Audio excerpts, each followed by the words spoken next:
Olivares, ¿cómo cae esto en los usuarios habituales, ¿no?, del transporte público de pasajeros? Que tengo entendido, no sé si es a partir ya de las próximas horas, se va a poner en vigencia este nuevo marco tarifario. Contanos, Jan, ¿cómo estás? Sé que estás en Constitución, ¿no? Ah, en Liniers, perdón, en Liniers. Hola, Débora, Marina, sí. Luis, buen día. Buen día para todos ustedes. Así es, ya estamos trabajando aquí en la zona de Liniers, en la avenida Rivadavia, en lo que es ya la dársena de los colectivos, también el tren, obviamente, en esta zona de la Ciudad Autónoma de Buenos Aires, del límite con el conurbano. Yo quiero hacer la salvedad, Débora, de lo que hablamos siempre, ¿no? Porque aquí tengo el cuadro tarifario que vos bien marcabas.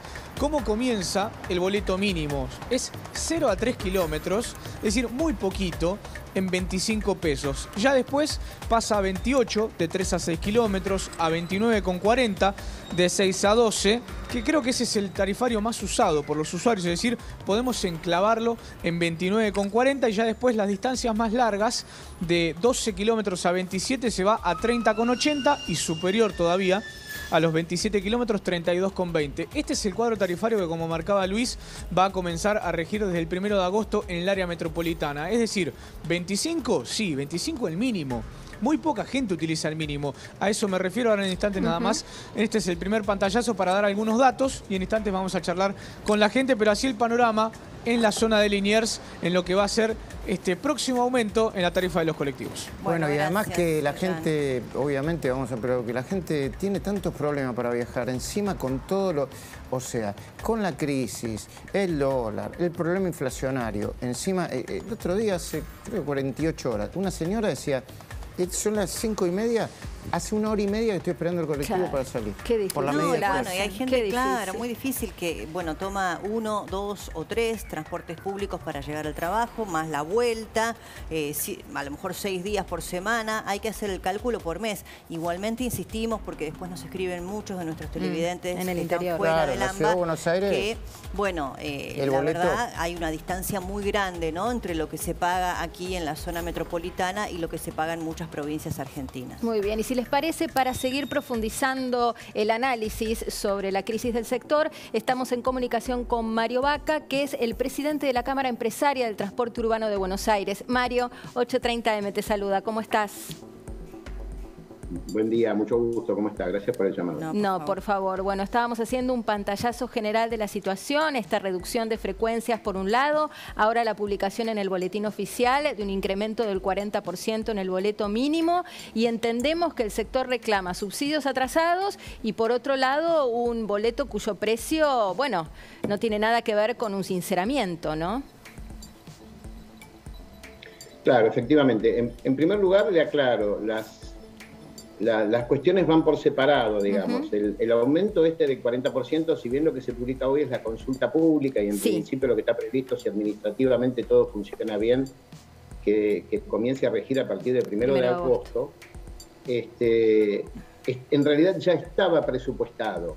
Este es un aumento que estaba presupuestado. Es más, el Estado, que si quiere luego le explico un poquito cómo es el tema que tenemos, pero el Estado ha hecho el cálculo de costos actualizado, como hace cada tanto, para el periodo de enero a septiembre de este año.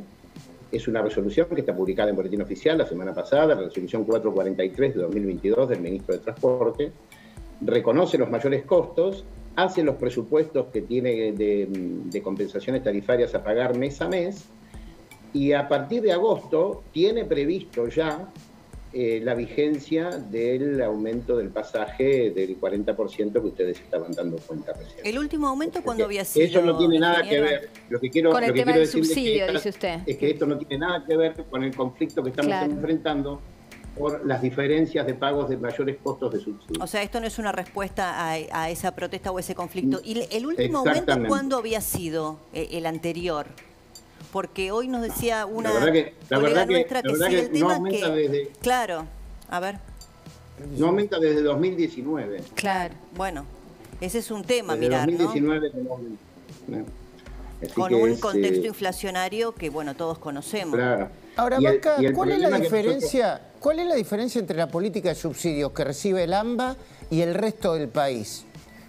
Si usted la tiene clara. Le puedo decir lo que conozco. Nosotros no manejamos el transporte en el interior del país. Nuestros afiliados son del AMBA.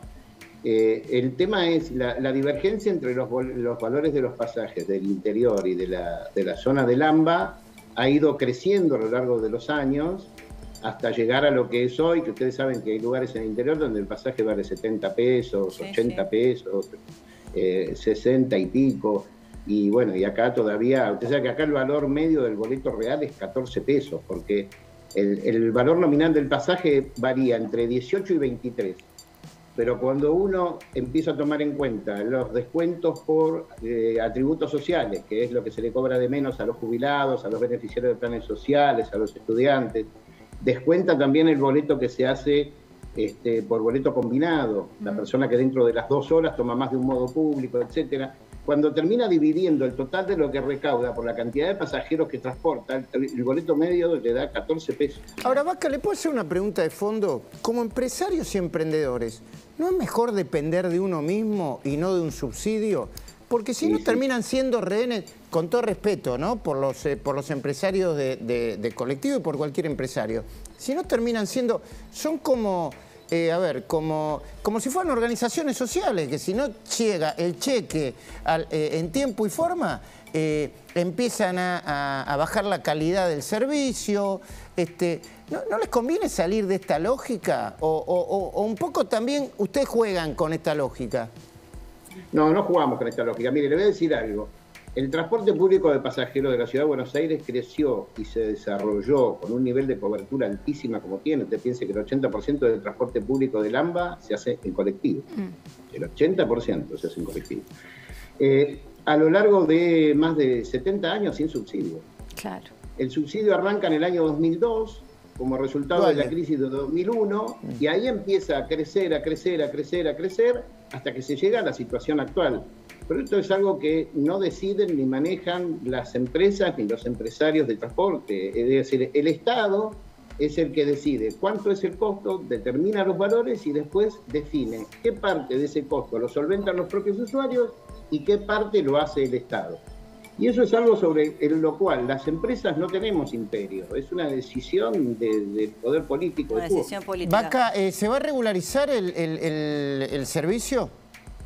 Mire, nosotros tuvimos una audiencia ayer con el ministro Guerrera y con el secretario de Transporte y el subsecretario y el director ejecutivo de la CNRT. Nos recibieron, tuvimos una reunión muy cordial, muy amena. Ellos nos explicaron por qué el atraso en el pago de los mayores costos, porque les repito, los mayores costos están reconocidos, entendemos, pero no los han solventado.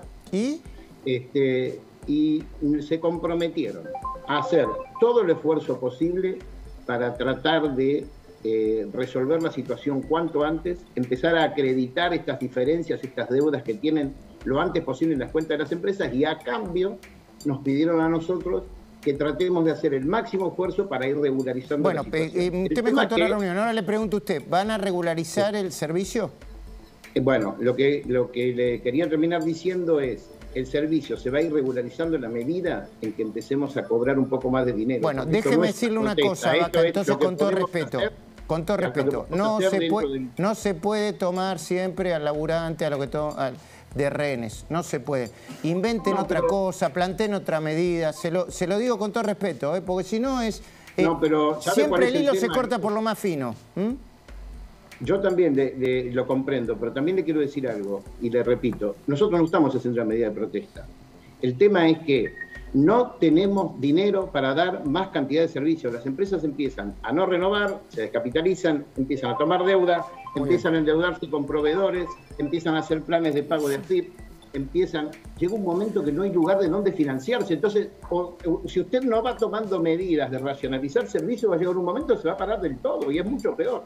Gracias, Vaca, por el tiempo. No es una medida de protesta, insisto, es lo que podemos hacer. Yo lo lamento. Gracias por el tiempo, Vaca. No, gracias a usted por la amabilidad de llamarme. Muy bien. Muchas gracias. ¿Te das cuenta que estamos pagando todavía las consecuencias más de 20 años después de la crisis de 2009? Exactamente. Es que todo acá es una emergencia, es por un ratito. Por eso dicen que entre Grabois y Cristina hay una diferencia. Cristina quiere el salario básico universal, pero por un ratito, cuando termine la emergencia. La emergencia en la República Argentina es permanente. Muy bien, y en este contexto